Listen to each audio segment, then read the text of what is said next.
দেয়ালের দেশ ছায়াছবিটার screen play আপনি লিখেছেন, গল্পটাও আপনার, সেটার প্রডিউসারও আপনি, ডিরেক্টরও আপনি। কিন্তু আপনাকে দেখে সবার আগে আমার যেটা মনে হচ্ছে যে একজন বাংলাদেশের খুবই মানে চোখে লাগার মতো মডেল। সো আপনি এই যে মানে বাহ্যিক যে দিকটা, এইটা আসলে কিভাবে মেনটেন করেন, এটা আগে জানতে চাই।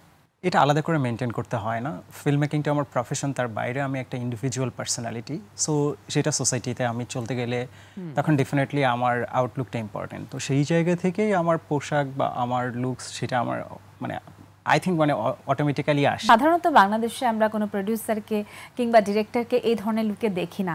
সো আপনাকে দেখলে যেটা মনে হয় যে স্ক্রিনের পেছনে না, স্ক্রিনের সামনেও হয়তো বা আপনাকে আমরা কখনো না কখনো দেখতে পাবো কি? স্ক্রিনের সামনে কাজ করা খুবই টাফ জব এবং সেটা সাধনার ব্যাপার। দীর্ঘদিন আসলে সাধনা করতে হয়। সো অনেকদিন ধরে আমি স্ক্রিনের পেছনে কাজ করার জন্যই সাধনা করছিলাম বা চেষ্টা করছিলাম, সেটাই করতে চাই, সেটাতেই আনন্দ বোধ করি।